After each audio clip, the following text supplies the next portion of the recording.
making feedstocks, and so I have strong opinions and a little bit of experience. Well, that's good. That's what we're here for. We're here for a discussion. We're here for a discussion, right? I'm curious, Phil, about what, you had this experience in your working career. Without going into the substantive issues so much, can you tell us anything about the atmosphere, like the people you worked with? I understand, yeah. So just like in life, there are a lot of really good people, responsible people, but then there are some not so responsible people, and unfortunately, they sometimes rise to the top of the pack when you're in a profit-oriented industry. So in other words, your experience was like the Dilbert cartoon. Yeah, but I mean, there are a lot of really good people in the industry too that want to make it the best it can be and are doing good things. So it's marketing guys that cause all the problems. Yeah, I suppose so, because they're motivated to sell stuff. So right, they don't care. Yeah, well, that's what we saw in the documentary. We saw those issues of people certainly with good intentions, or at least not evil intentions, but some people buy into things and some people don't. And I guess that's part of what we're here to talk about. So it's 10 minutes. I wonder, is anyone let's go. Showing up? Let's go. Okay. I'll now here's the way I'm thinking about doing this, and you guys can tell me if this sounds like a good thing. I put together about 8 slides with various aspects of plastic. And what I want to do is put one up and then open up and see if anybody wants to talk about it. And some of it's doesn't really have to do with the so much the problem of plastics, but where plastic came from and stuff like that. So I'm going to put up the slides, and then I'll in between that, I will give back the thing to whoever wants to mention something. And if nobody wants to, I'll just go on to the next slide. Does that sound good? Yeah. All right. So let me grab the screen here.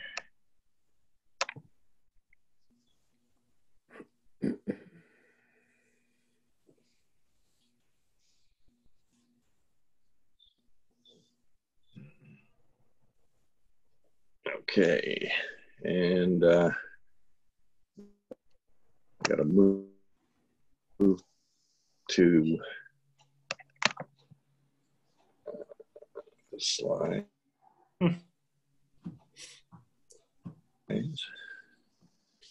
The interesting thing I think about plastics, which Paul and I were discussing a little bit before, is like I can remember when I was a kid, the first plastic Perrier bottles that came out, one of the first things to really use plastic. And the big thing for kids was the plastic bending straws. And back then I used to work on a beer truck, even later than that, when I worked on a beer truck to get through college, everything was in bottles and cans. There were no plastic bottles. So it really happened after World War I, but it's really started after World War II in the 40s and the 50s. So here's a little, let me start this up right. There we go. Let's see if this works. There we go. That's good. So how many people remember this? Oh, yeah. Wonderful. I just want to say one word to you. Oh, no volume for some reason. Oh, yeah. Yes, sir. I don't know why it was working earlier. Plastics. I remember the scene. All right, we'll go back. One word, plastics. One word, plastics. Yeah. So I guess we can talk with this on, so I don't even have to. Does anybody want to say anything about that, or what do you remember? Yeah, I want to say something about that. Of course, I do remember this. And it was Sage advice for, you know, someone with ambitions, no question about it. And, but when you consider what has happened in the world, you know, again and again in our society and in world society, there have been new technologies and ambitious people have pursued them, whether it's plastics or it's, you know, things like Facebook or whether it's computing. And the general feeling is full speed ahead, and there's no attention to any consequences. I mean, today we actually have a word for this that sounds good to everybody, and that's disruptive technology. And plastics were a disruptive technology before that word was even thought about. Everything that's like that grows almost entirely because of externalization of costs, which means that, you know, the enterprises make a profit, but the costs that they incur on society don't come back to them. And that, of course, is, for plastics, that is absolutely the most important thing that has happened, is that the costs, that is the pollution, the litter, all the consequences do not come back to the industry.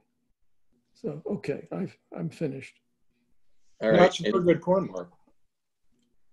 I'm sorry, could you repeat that? Mark made a very good point. You could say that about the chemical industry in general, that it followed the same thing, made chemicals, they were polluting, and they denied it and minimized it, and it required legislation to put in pollution controls to keep the water clean and the air clean and Love Canal and all that stuff. And the thing is that it's funny, you could look across the economy and you could make a list of the industries that externalize all their costs and others that do not. And it's strange, or maybe it's not strange, but it's a striking thing. I mean, you know, if you open a small store on Main Street, you don't get to externalize your costs. You have to clean up the sidewalk in front of you, and you have to obey all the regulations, etc. But if you're a chemical company, you get to externalize your costs. Yeah. And the same way with many other things. It's a good exercise to try to make those lists and to struggle with this question. Somebody needs to mute.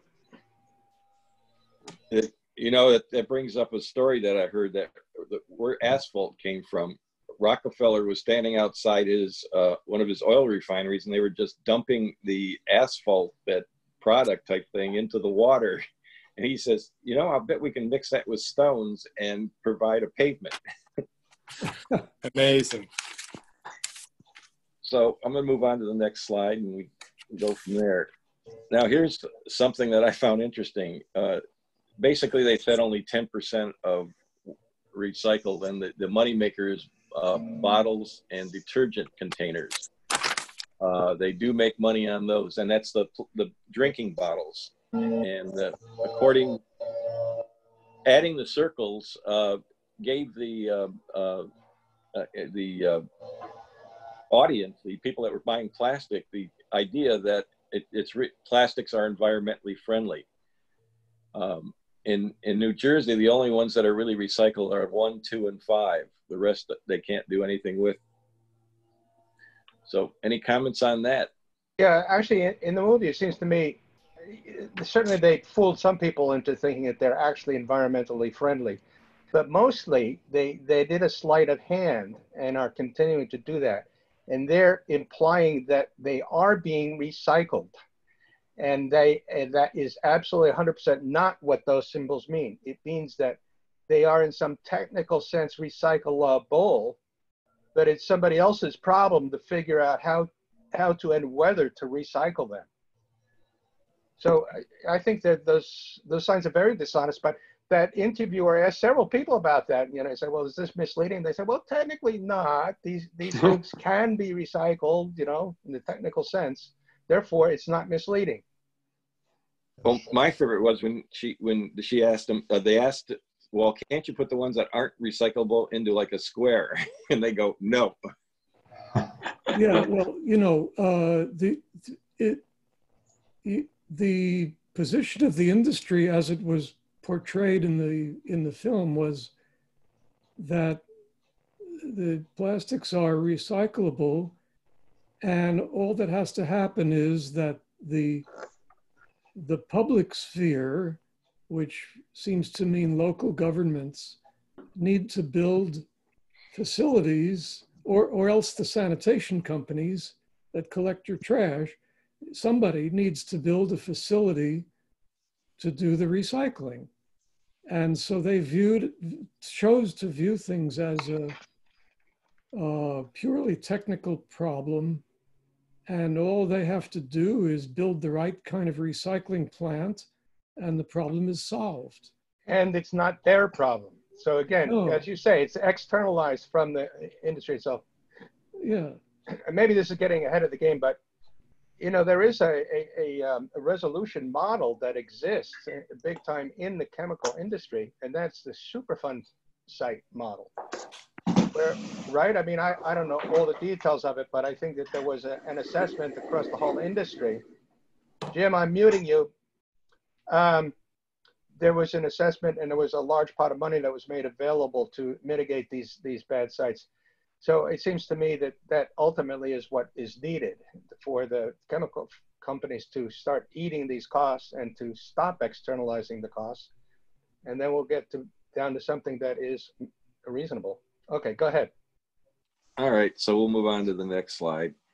You know, I went from plastics just to what really bothers me is the amount of stuff that we throw out. And a couple of the things that I do to kind of loosen my footstep on the earth is, like I was telling Paul, I think I've only bought 10 bottles of water, partially because I'm cheap and can't believe people will pay $1 for a bottle of water, but mostly and also because I just can't see lugging them and having to deal with the waste.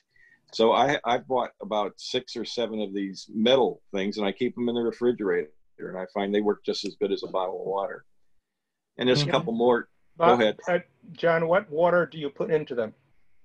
City water.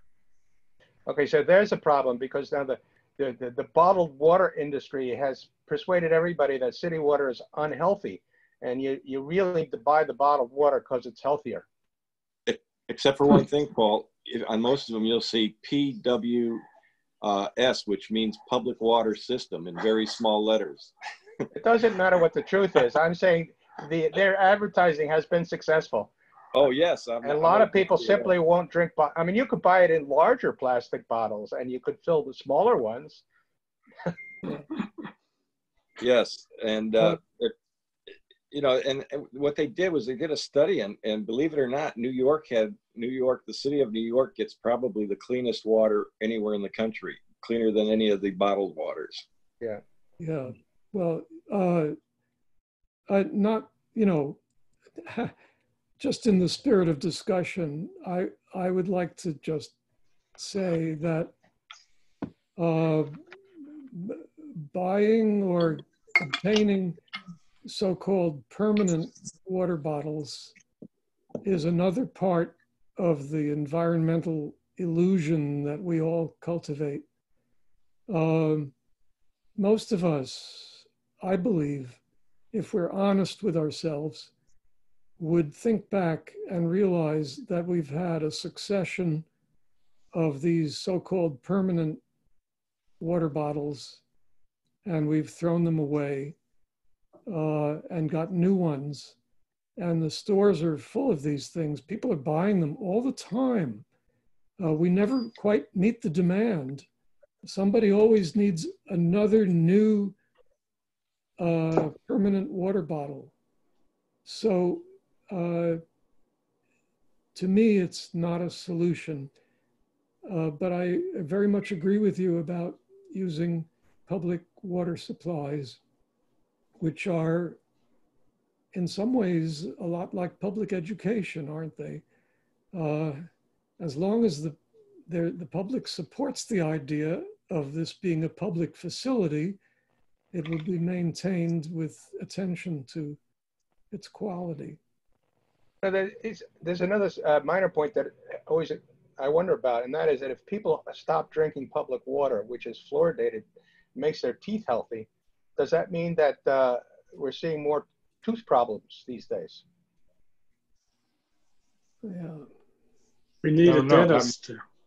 Somebody has a dentist for a son, so maybe that person is supposed to give a talk sometime, I think, and we can remember to ask him that question. That time came and went. It was this past Tuesday. Oh. Maybe we'll get him another time. Okay. I see the solution to this slide here is one of costs. The general issue of recycling, separating metal, paper, and plastics is inexpensive. It's very simple. Separating two different types of plastics is an order of magnitude more expensive. So that's a problem. And if we translated this into cost, if you, like my garbage man, I pay less than other families because I only have one bag of garbage a week. And they got kids, they got all kind of, they got 3 cans of stuff out twice a week, but I pay less. So yeah, I wonder how much. I wonder how much you pay, because I feel cheated.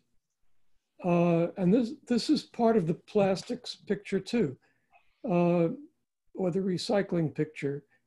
Where I live,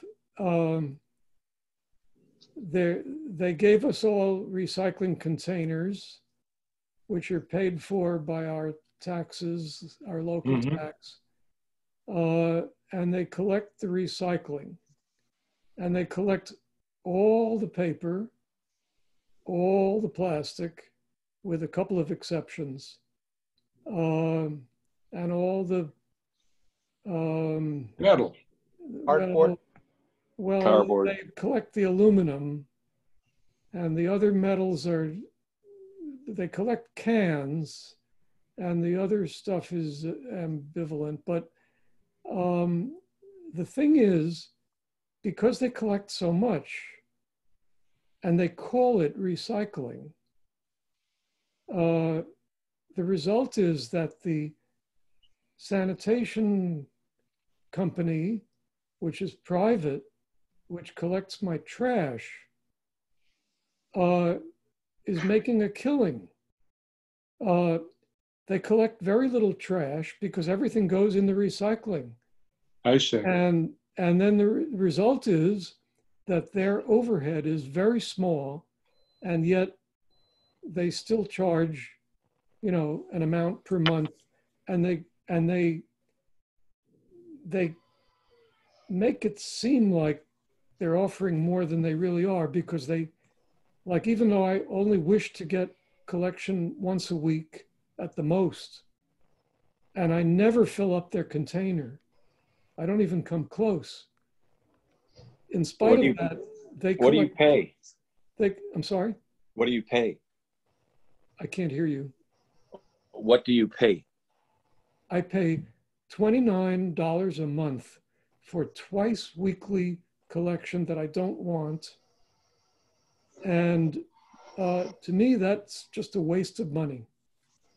There's a number of different suppliers. Have you shopped around for? Yeah, they're all, I can't They're in get it for cahoots. less.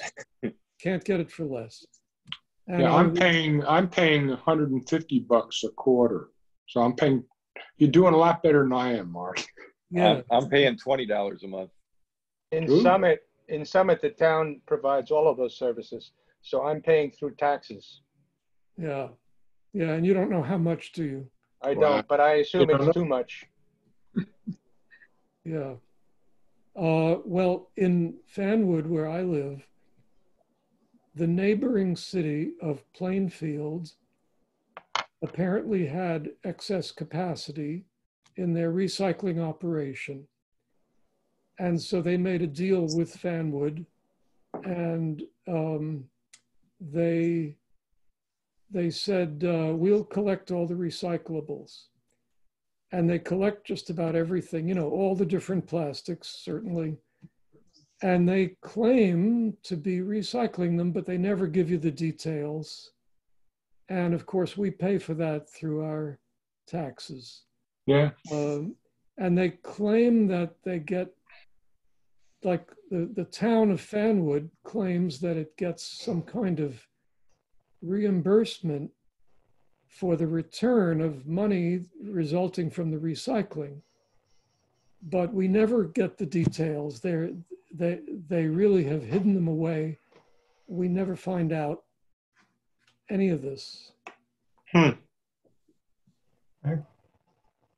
So just to go through this list quickly, one thing that I stopped doing is straws. I just asked, and it's very hard. You can tell them you don't want a straw with your drink when you go to the restaurant, when we used to do that in the old days, and they'll still give you a straw. I stopped online magazine subscriptions as much as I could, stopped all mail catalogs, and I refused to use coffee pots, again, because I'm cheap, and I just can't see something like 11 billion of these things are produced every year. Cloth shopping bags. I've been trying to do this for a long time. I have them in my car, but every time I run in for something, I forget to take it. Yeah. And the last thing is Amazon now offers what they call Thursday delivery. So if you're not in a rush, they'll package everything in one box instead of putting it in 5 boxes, one for each day, which saves both recycling the cardboard, but more importantly, it saves money on gas and whatever else is involved with that. That's good. So those are my ideas on that. Anybody else have something that they do that they like to share? Yes. My wife loves paper towels. And so we go to Costco and we buy the largest containers, you know, like this one here, but probably larger and the most luxurious and high cost ones. It's Costco, so we're getting a bargain. And we rip through those things and we buy more the next week. And it hurt. It's amazing to me. I mean, she seems to feel that she doesn't want to touch anything with her fingers, so she'll use a paper towel instead. And she has the philosophy of why use only one when 3 will do. So she'll take several out at once, you know, to do some trivial thing and throw it out. I mean, it just blows my mind. She's not in the house right now to hear me say this. So I first of all, I don't like paper towels. I like cloth towels to do things. So just recently, I did something which was kind of provocative at my house. I actually went on Amazon and I bought a dozen little dish towels. They didn't cost very much. And they're wonderful. They're, you know, terracotta, whatever. They have a good towel feeling. And you know, and she, of course, is not using them. But together, we are using a lot less towels now because I made one small purchase of some real towels. Paul, that must be a female thing. My girlfriend's the same way. She can't take the 1/2. She's got to take 3 to do anything. But there is another solution. They've come out with a new type of towel, paper towel, that you can reuse. You can actually wipe something up and then you wring it out and hang it. It dries and you can reuse it. Well, I want to say something about that. I mean, you know, everybody has different needs, I understand. But I personally would never pay money to buy something like that. In my closet, there's a box full of rags. And these rags are, a lot of them are old towels that are cut up, or old t-shirts that are cut up. And so I have no reason to spend money on multi-use paper towels or multi-use anything like that. I will take a perfectly good textile, cotton usually, rag, and I will use it. And then I'll, if necessary, I'll rinse it out or wash it. So why would I go to a store and buy something which is semi-permanent when I have something far more long-lasting right in my house for free? Yep.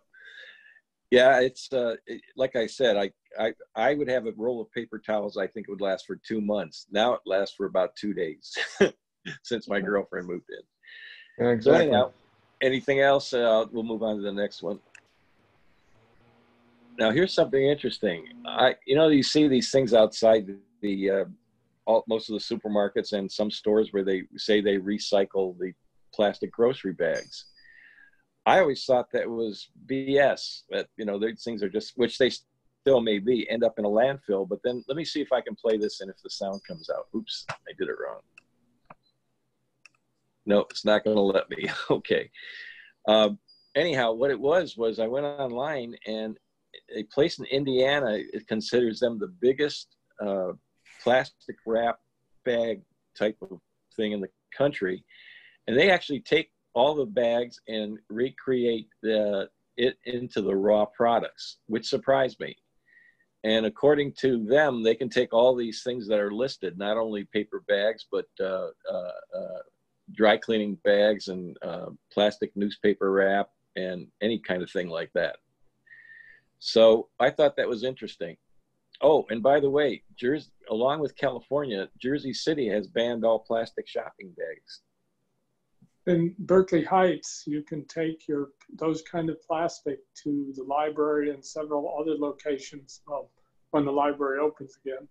And the Trex company collects them and turns them into benches. Oh, cool. Yeah. Yeah, well, and I go to ShopRite, and I bring them all my plastic grocery bags, the extra ones, and they claim to recycle them. And I would really like to know, is this recycling, maybe they have to send them all the way to a distant place where there's a special factory that recycles them. I don't know. If they do that, then I'm guessing that that it's a losing enterprise, and that it only exists because companies like the supermarkets do it for public relations. No, this guy who owns the biggest one in Indiana, I think it is, says that he makes money on it. Yeah, he makes money, but he makes money because he charges a lot. I don't think he charges anything. I think all he's getting is the raw material for free, which when you consider it, when you're making plastic, I'm sure you got to pay for that material. Okay, well, I hope that's true, but what it means is that people have to ship the stuff from distant places to that factory so that he can get the material for free and then sell it at what I'm sure is quite a low price. Yeah, you know what? I'll send you the link. I was hoping to show it. It's only like about a. No, we won't easily find out the truth about this. No, we won't. I'm deliberately being provocative because I have such strong feelings about this. I want to say something radical about waste plastic. Here's what I'm going to say. You're not going to like it. Burn it. burn it is what I'm saying. Of course, not burn it like garbage, but burn it in an incinerator that generates energy. Plastics, actually, all the petrochemicals pretty much have roughly the same energy content as coal. And I would rather see them burnt for energy than scattered all over the environment or buried in landfills. So there you are. That's my radical statement. Bill, what do you think about that? No comment. Oh, Bill is muted. Bill, Oh. you're muted. Can we unmute him? Somebody mute. Okay, now I'm unmuted. Yeah. The whole incinerator business, they incinerate garbage and they incinerate plastics and incinerate stuff for energy.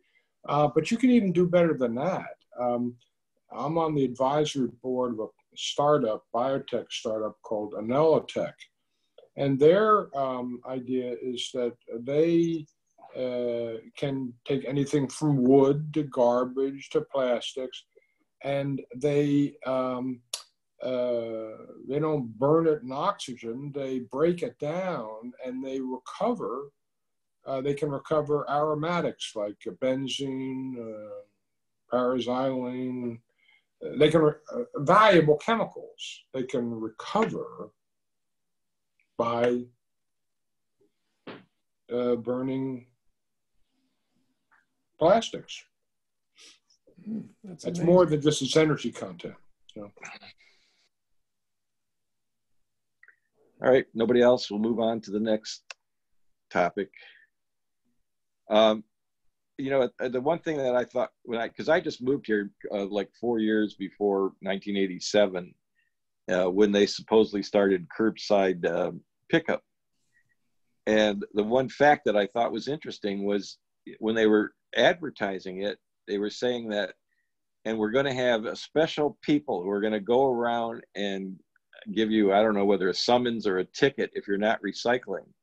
But what they found out was it had a huge, right off the start, everybody started doing it. It wasn't like, you know, that the garbage police never even came into effect. Does anybody remember that or make a comment about it?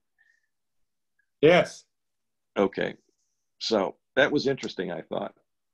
Yeah, it is. And I want to say that when I walk around my neighborhood, which I do frequently, okay, I see the recycling containers that are going to be collected. And,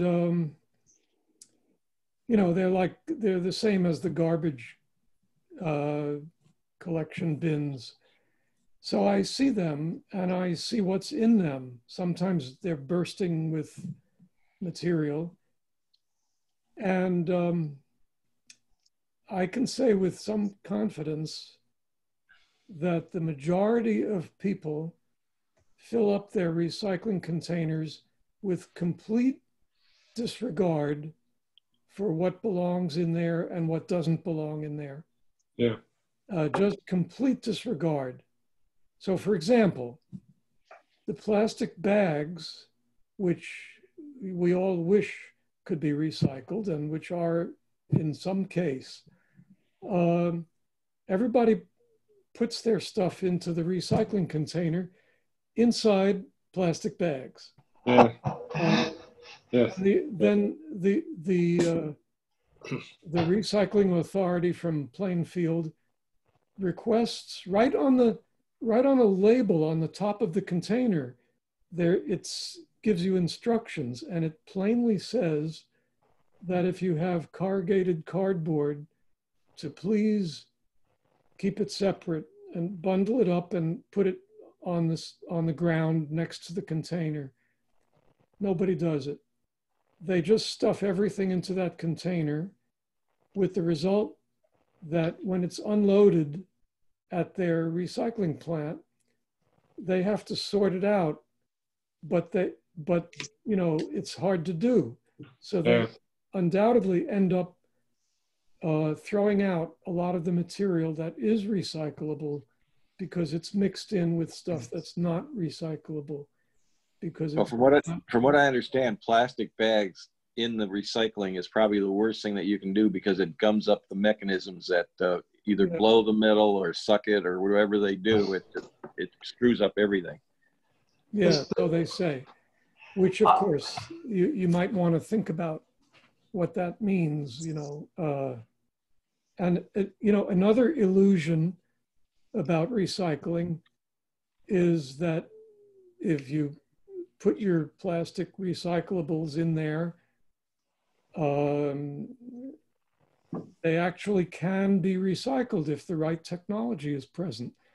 But the weird thing is that every article I've read about it, every expose like that documentary tells you that if the plastic is dirty, like if it has food deposits on it, they can't recycle it.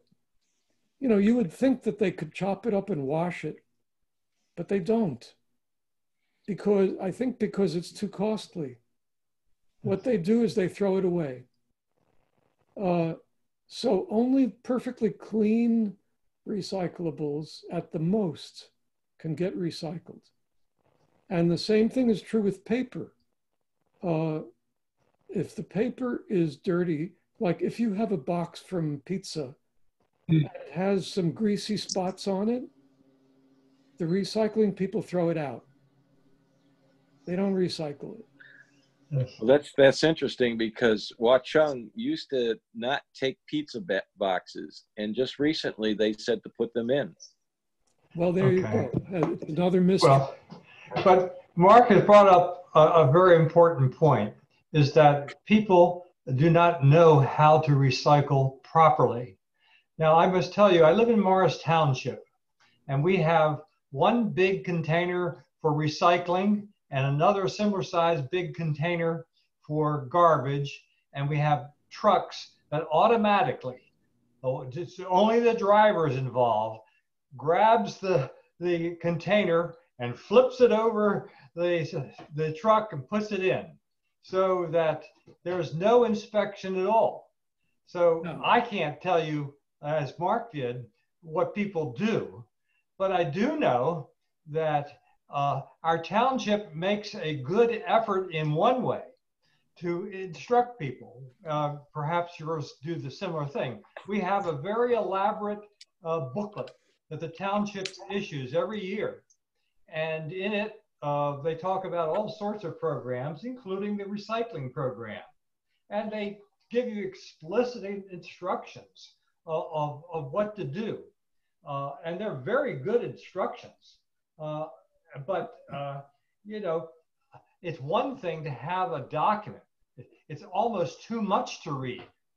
So indeed, I told my wife, look for the 1, 2, and 5. They have a very good explanation about all the stuff of 1, 2, and 5. They have a very good explanation of doing things with cartons. A very good explanation of taking the caps off of bottles and making it clean.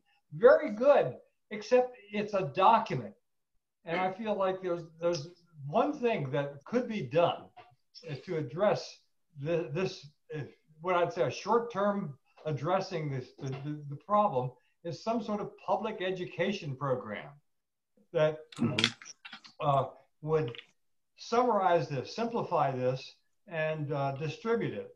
And so I thought the one thing that John has shown about the different kinds of plastics could be augmented. Say, hey, 1, 2, and 5, etc., and other things that come to mind. My says, if you're looking to how do we address the problem, practical in the short term, one short-term solution is to just educate the people on how to recycle. Yeah. Right, but the American Chemistry Council has lots of money to spend, but they wouldn't want to do it like that. Yeah. Does anybody here have experience with recycling in Europe? I have some, not extensive. We had a separate operation, but they recycle a lot more than we do. Yeah. Yeah, I heard that they actually have standards for cars, and they have to recycle like almost some high number, 80-90% of it has to be recyclable. Yeah. Through the years, I've read articles about it, but I feel ignorant about what they actually do in Europe. A few years ago, I read an article in the New Yorker, which was a report from somebody who moved to Switzerland and lived in one of the cities in Switzerland. It might have been Basel, I'm not sure. And so he lived in an apartment, and he saw all the instructions they had about recycling, and he tried to follow them, but he made mistakes. And then somebody knocked on his door, and it was an officer in a uniform who looked like a policeman. And he was from the, I don't know, the recycling authority. And he came in and he said, you know, if you don't follow these rules, I'm going to have to issue you a summons.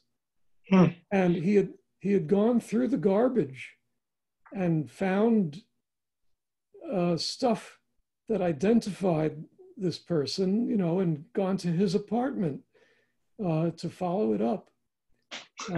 So that's Switzerland for you. Yeah, yeah.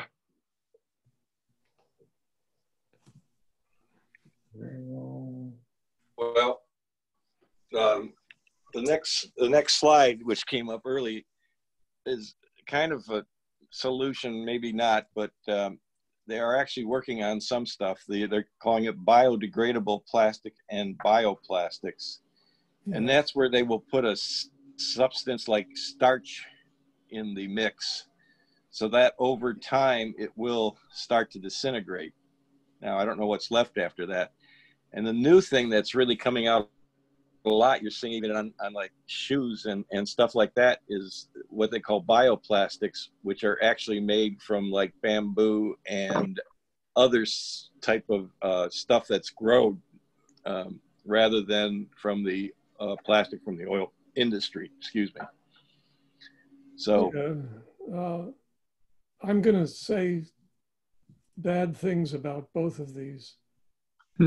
I'm the devil's advocate here. Biodegradable plastics aren't really biodegradable. They've been around for many years, and they're just part of the public relations.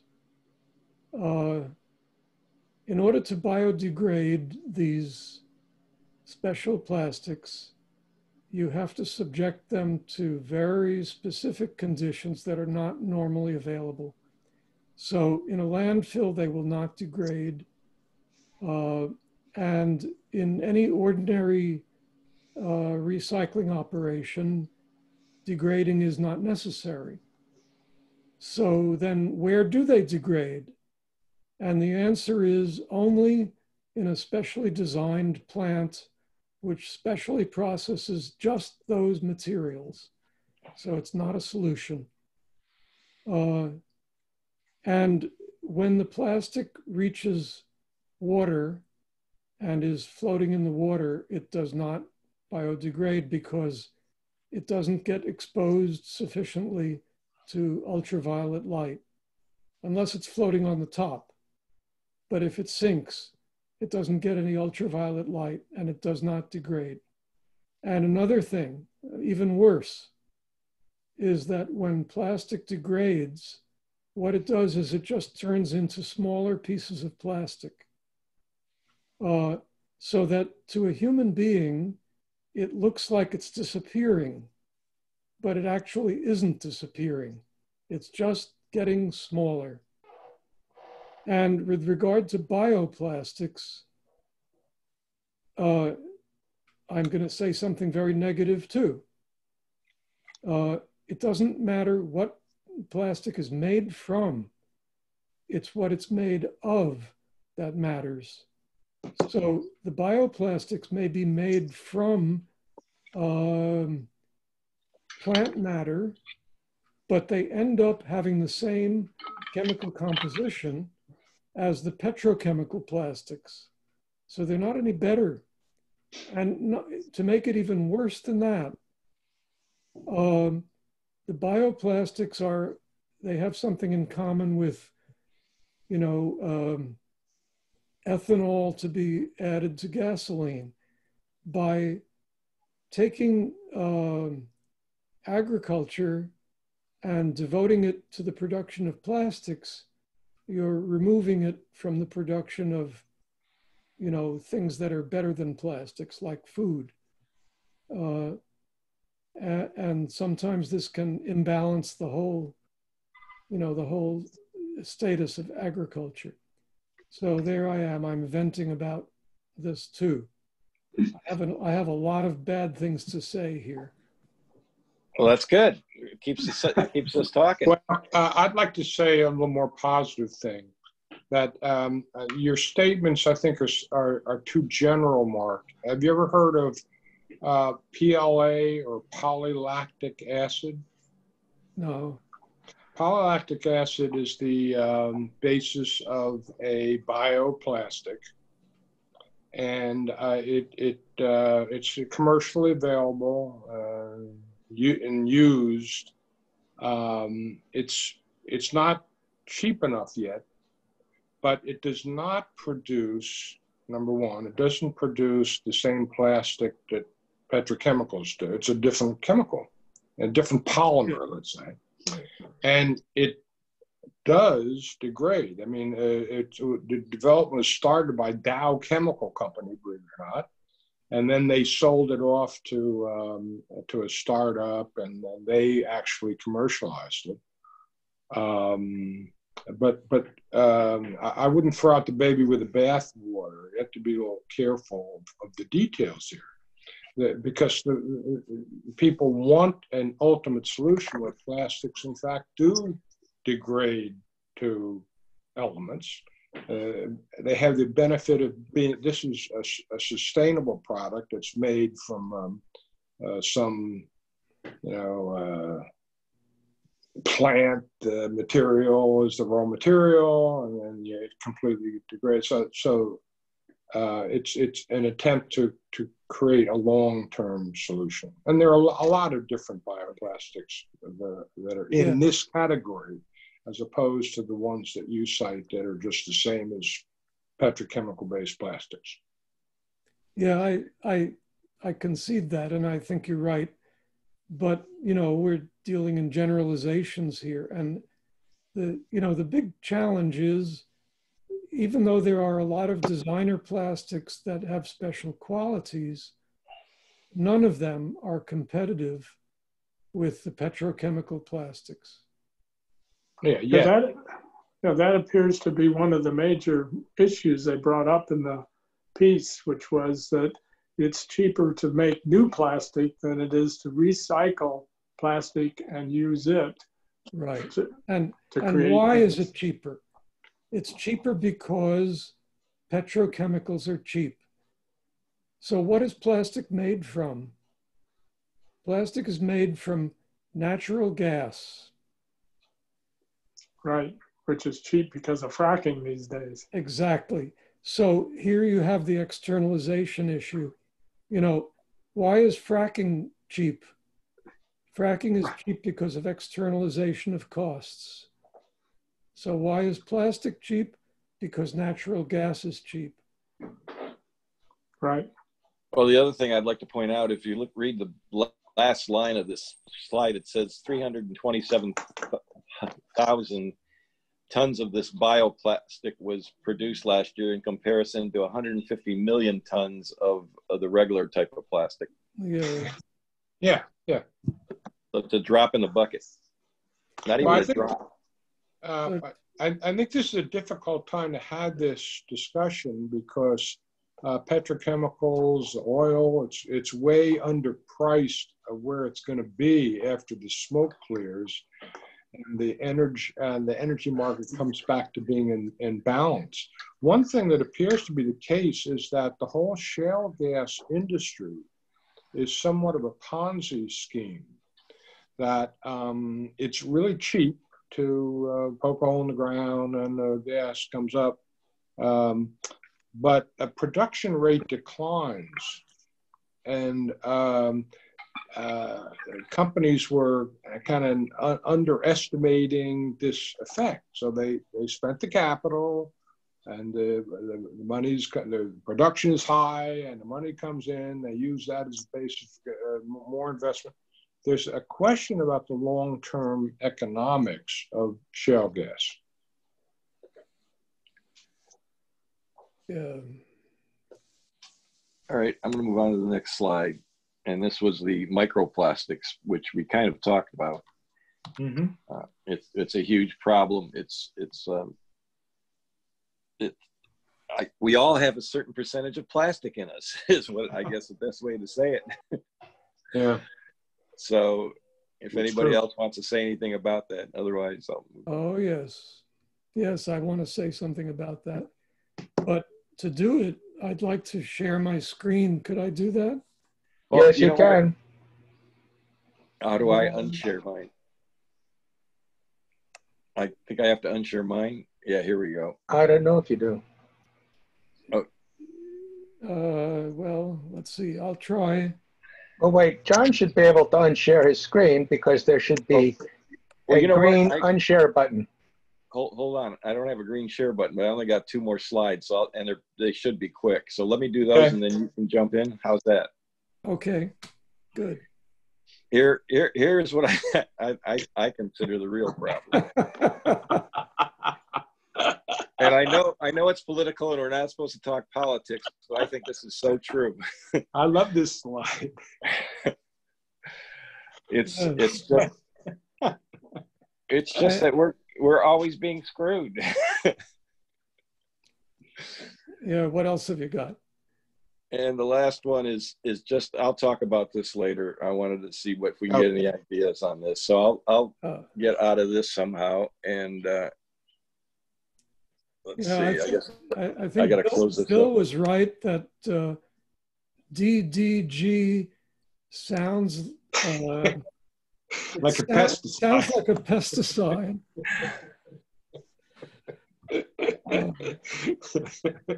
All right. We're back. I'll show the thing that I want to show here.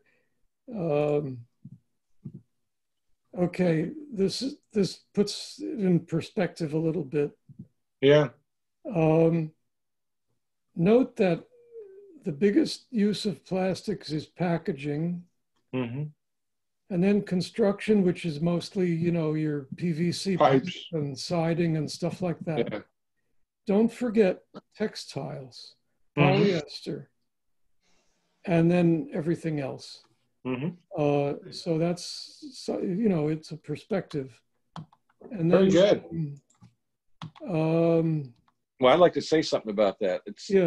What pisses me off more than anything is you buy something that is maybe the size of your thumb, and it comes in a box with plastic and cardboard and 5 layers and no instructions, or instructions are kind of in Chinese. And you got all this crap that you don't need. I don't know why we can't stick to one recyclable box like we used to do in the old days. Yeah, exactly. So here's a good illustration. Okay, this is from a few years ago, but you get the idea. Okay, the big rectangle is all the plastic that's ever been produced, 8.3 billion metric tons. And then the light blue is all the plastic that now has become waste. Okay, Wow. 6.3 billion tons. And then you see the fraction of that which has been recycled, and the fraction that's been incinerated, and all the rest is in the environment. Every bit of the rest of it is in the environment one way or another. So that's, you know, these numbers keep expanding, but this is the picture. Yeah. And then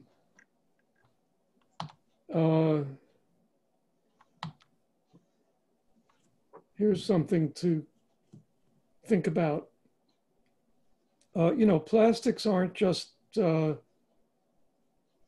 packaging and stuff. It also includes synthetic rubber, which is in tires, and it includes textiles, as well as the traditional plastics. All waste plastics that don't go into landfills are basically on their way to eventually reaching water. And they may take a long time to get there, or they may take a very short time. But plastics are headed toward water all the time. And these are the different ways that plastics degrade in water, okay? What they call mineralization, that's the good one. But it's very difficult for it to happen with plastics. There's hardly any biological consumption. There is encrustation where, you know, like seaweed or something, you know, deposits accumulate on plastic and they weigh it down, and then it sinks. And it sinks down to the bottom of the waterway, and it basically stays there. So it becomes a sediment. And of course, that's not degradation, but it does immobilize the plastic. And then there's leaching, which means chemicals that come out from the plastic. And most of those chemicals are very undesirable, and they go into the water. And then the biggest one is what we call fragmentation, which is where the pieces of plastic just get smaller and smaller, but they're still plastic. Those are the main things.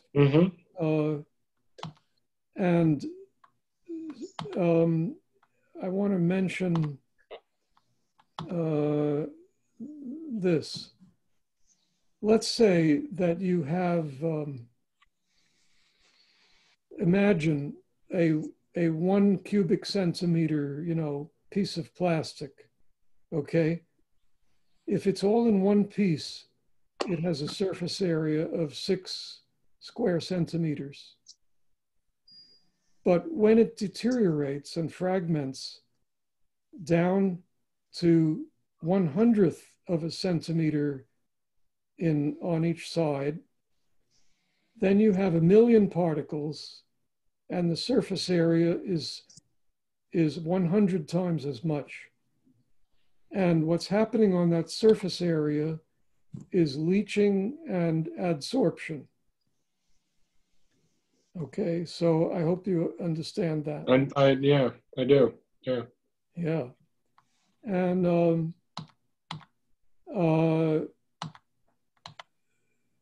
anyway, let's see, I had another good slide here somewhere, but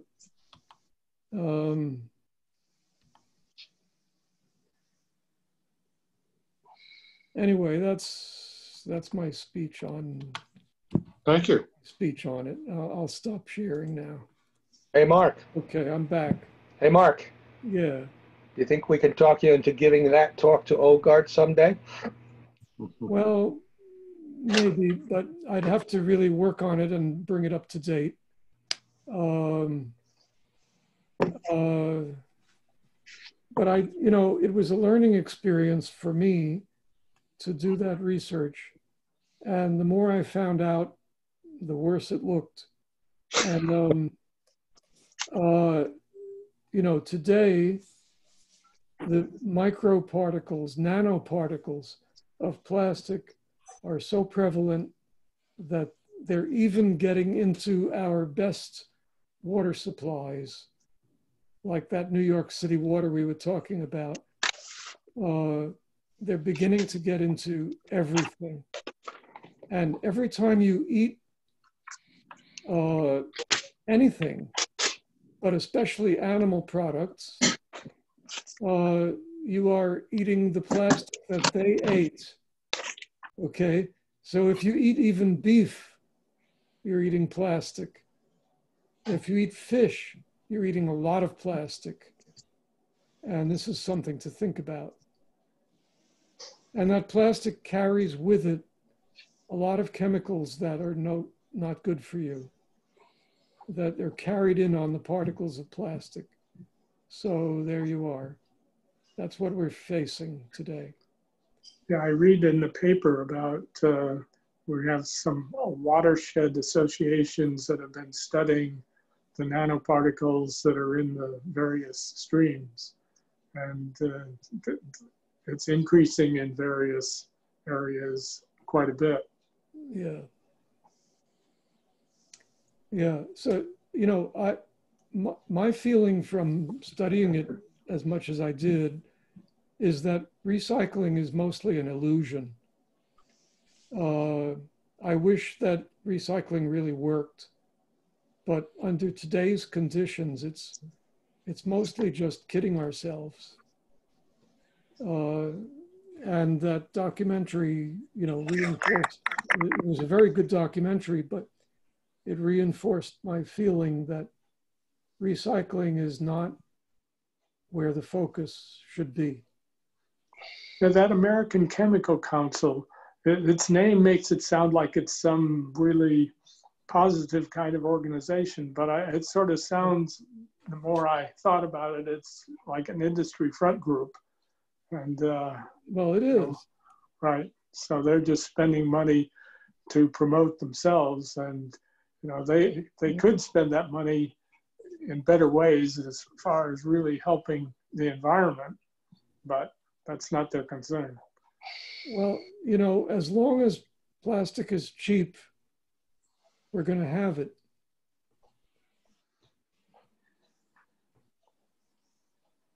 I'm sure they spend a good deal of money doing lobbying in Congress. So, well, that was my last slide.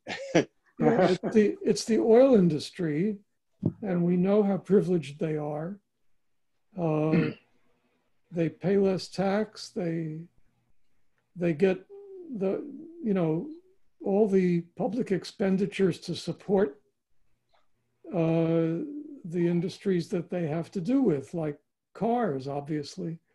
And that's the situation we're in. That's the economy that we have. Recycling is just superficial. And of course, you realize that, you know, if you include textiles and you include rubber, recycling looks even smaller. An interesting exercise that I did yesterday is I went on Google and I put in the term plastic recycling, and I wanted to see what would come up at the top of the list. Well, the first things that came up were advertising, you know, from several sources. I skipped over that and I looked at the next things that were not labeled as advertising. And mostly they were from the chemical industry groups with various names. And then mixed in with that were the groups that oppose the chemical industries, and they were mixed together. So it was all politics. And you can do that. It'll take you about 30 seconds to see what I saw. Yeah, my son was telling me that there are techniques to get your company's name right below the ads, so that you can, you know, people will, oh, well, I'll skip over the ads.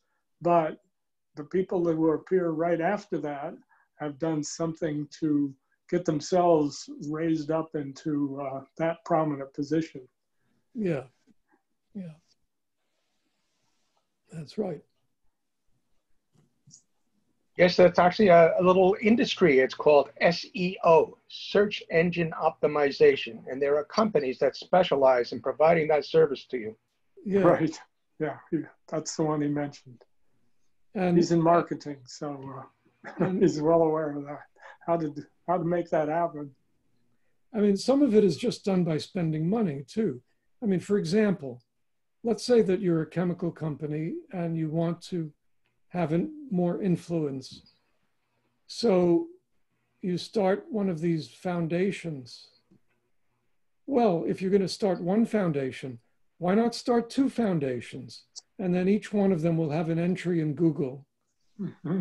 And if you do the search that I just did, you'll see a perfect example of that.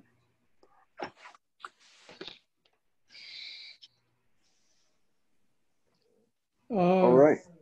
Yeah. This was a good discussion. I have to get going in a couple of minutes. Hold on. So I'm glad you had this, John. Do you want to talk about the future of this? No, please. Dick has something to say. I was hoping to get some advice. In other words, here, I know it's a problem. And the question I says, well, what should I do? Well, one thing is that I will be a better recycler. I will reread the township documents and do everything that they tell me to do. And oh, by the way, I will not give up my magazine subscriptions. I subscribe to the New Yorker and the Economist, and I enjoy them both. Full pay, and I subscribe to the newspaper. I like the big articles. Okay, but other than that, I'll be a on better the recycling though. On the recycling, it said in that in the Plastic Wars documentary that the clamshells, for example, that your strawberries or blueberries or salads and so forth come in, even though they have a 1 on them, that they just throw them away. Yeah, that was surprising. I didn't know that. I have been following the 1-2-5 Right. rule for some time, all right. So, but then you say is other than that, be a better recycler. I don't know what to do. There's no clear-cut support mechanism. If there were one organization to support that's truly in the lead, maybe I would support that organization tangibly, but I didn't hear that today. Well, I think the key is use less yourself. Use less plastic. Yeah, I want to tell you an anecdote. I don't know, it's a little silly, but it just came into my mind. When I was a young kid, my grandmother lived a couple of blocks away in New York City, and she liked to cook. And so she would make, one of the things she would make is chicken soup. And she made it very well. And she would make the soup and she would put it in jars that she had collected, you know, like we all do. The jars, of course, had metal tops. This was before plastic wrap. Plastic wrap was brand new at that time. What were the alternatives? Well, the alternatives were aluminum foil, which was also new, and waxed paper. So she was old-fashioned. Okay, she liked waxed paper. So she would put a piece of waxed paper over the top of the jar and then put the cover on over that. And that made her feel that the jar was sealed, you know, with something clean. And then she would call our house, and it would be my job to go over there and pick up the jars of chicken soup, among other things. And she would put those jars into a paper bag, a brown paper bag that had come from the grocery store, and she would send me home with them. Well, there was only one trouble. The trouble was that if the chicken soup is slightly warm, it soaks right through the wax paper. And it starts to come out around the edges of the jar cover, and it soaks into the paper bag, and it soaks into my shirt or my jacket and makes a greasy deposit there. And so you needed a plastic bag. By the time I got home, my jacket was dirty, the waxed paper was sort of melted, and but we had very good chicken soup. So that's just hearkening back to how things used to be.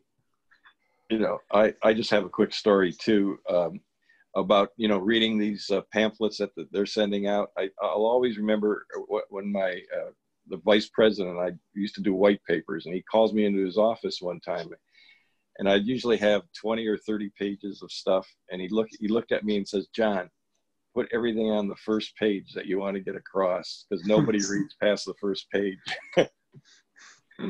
Yep. Bottom line on top. On top. And taught me a good lesson. Nobody reads past the first page. And I get all the statistics and all kinds of stuff. That's good advice for emails in the old guard too. Always put the most important part at the top. All right. Yes. So those of us who are doing that, then we have a lot of power, because I get to decide what's the most important. And if you don't agree with my choice, tough.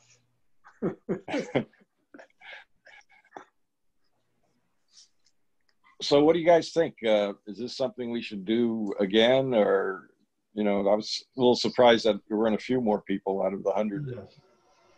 I think it's a very good discussion group, and I like your idea of choosing a documentary from the Frontline. And so I looked over what was just broadcast this season, and I listed 3 that are probably not political. There's a couple that are political I'd really like to discuss, but we'll do that later. The Amazon Empire, which was episode 6. The National Rifle Association, Under Fire, that was episode 7. And then Italy's COVID war, which is very recent, episode 11. So those are just things that I scanned what was in this past season. And I said, well, those are good things to discuss, and PBS Frontline does a good job, and it's a good way to start. But that was a quick thinking about it. Maybe other people have other ideas about what to discuss. I have a point about that too. I wouldn't want to see us get locked into a particular format, a particular source too much right from the beginning, because there are plenty of other really good sources. And otherwise, well, name one. Name one. Neil, TED Talk. TED Talks. Neil Ferguson has Internet on the internet that there was a series on PBS that was pretty fascinating. I think that there are lots of good sources, but I think that, John, it would be very good if you want to select a source, you think very carefully about the objectivity of it, whether it's about a public issue or just about something intellectual, whatever it may be, but think about objectivity. Like a good example is the TED Talks. you know, some of them are wonderful, but there are others that are just sort of, they make a bad impression on me because they're just like somebody who's full of himself. And well, the problem with that is my favorite quote is one man's how does that go now? One man's freedom fighter is another man's terrorist. yeah, I guess. It depends on what you're talking about.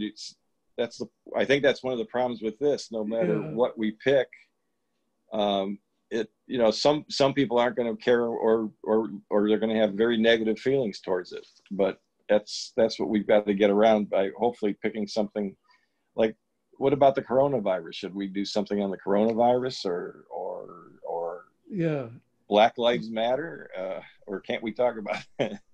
Well, I have a suggestion about picking, and that is that if you want to do this periodically, you make a short list, like 3 videos, and you suggest them, and you develop a mailing list, and you solicit opinions.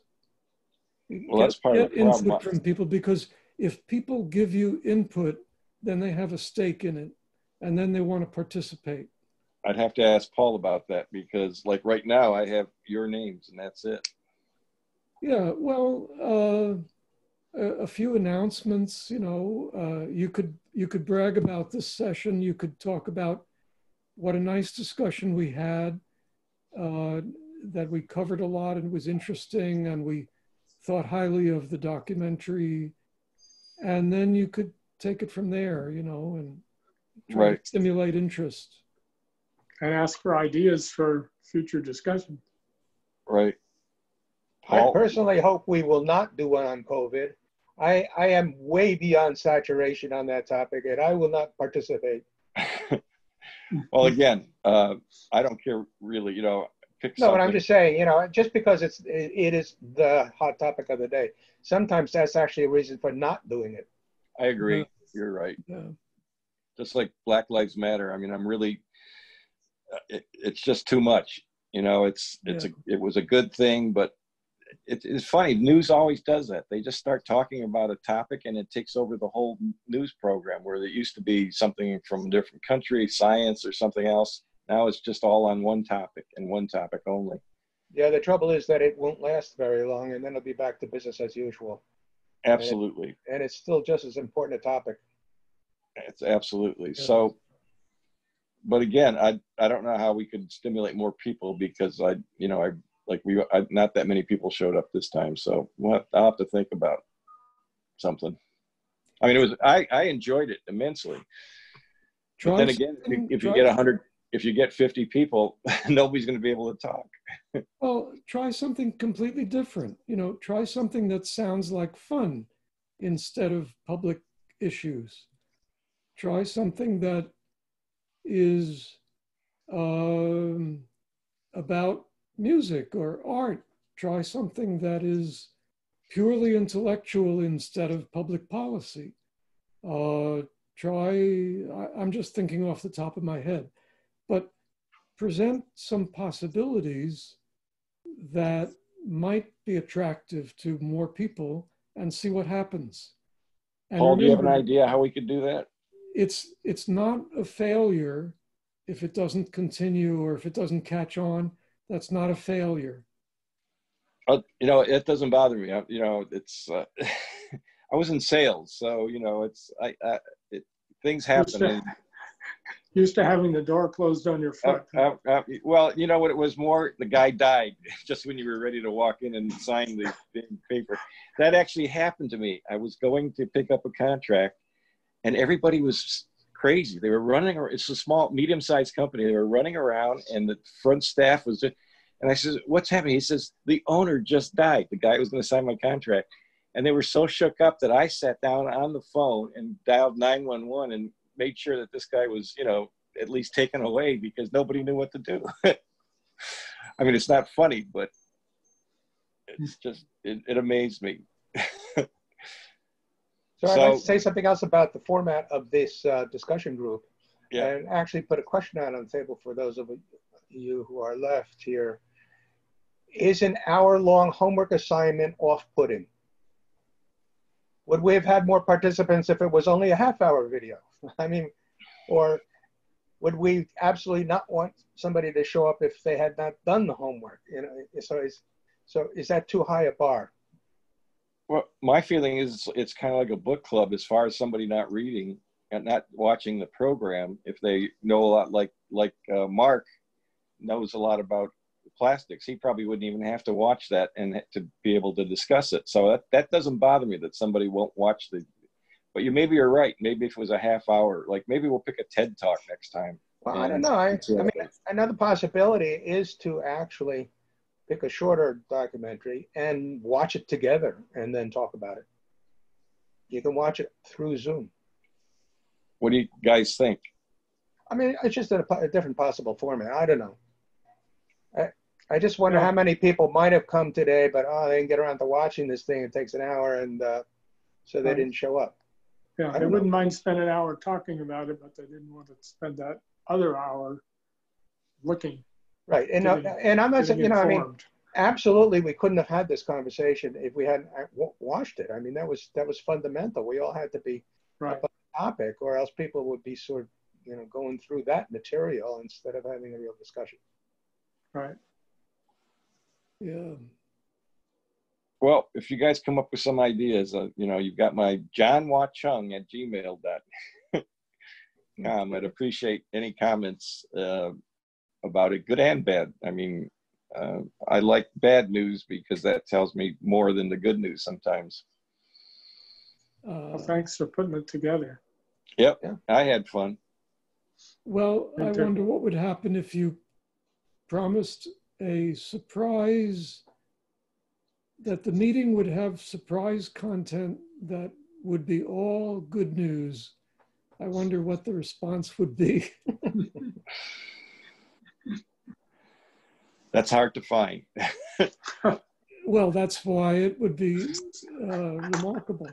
You know, another thing that's possible with, given our group, Oakard, amongst all of us, we know so many other people who are very well informed and so on. And we could invite a distinguished guest to join one of these discussions from time to time. And that could be a draw. Yeah, well, we'll do some thinking and see what happens, and maybe look at it again in a month and see what happens. You know, try to put something that we all agree on. And Mitch didn't show up today, but you know, he's always got lots of ideas and contacts as well. Anyway. All right. I'm sure he thinks this is a good idea and that he would have come, except he was doing something else today. No, he did tell me that. He was the first person I talked to before I talked to you, and he said that sounds like a great idea. Yeah. But to my surprise, there is not like anywhere to really take an idea like that, except Paul. So, pardon me, John. I heard a couple of suggestions. Like Jim suggested the Neil Ferguson set. I've never seen any, but I've read Neil Ferguson. I remember his book a decade ago about money. It was a wonderful book. And I would think that if you could scan some of those, everybody could use a little bit of a better understanding of money. And Neil Ferguson is good in that area and others. And of course, then we heard about TED Talks. And so if you could scan a few of the TED Talks and come up with some suggestions. And of course, Mark's idea is make it light, not political, not economic, not religious, social, intellectual, artistic. Well, we'll give that a shot. I'll come up with some ideas. I see, my finance was never my bag, so if somebody wants to find a good one and send it to me, maybe we can go that way. Well, we do have a finance discussion group right now. Yeah, that's true. Yeah, don't you dare intrude on my territory. Yeah. You sound like another chairman I know about who has territorial claims all the time. I have to go. I'm overdue. Thank you very much. Thanks, guys. So please, we'll put this together for next week. Bye. See you next time. Okay, Bye. bye-bye.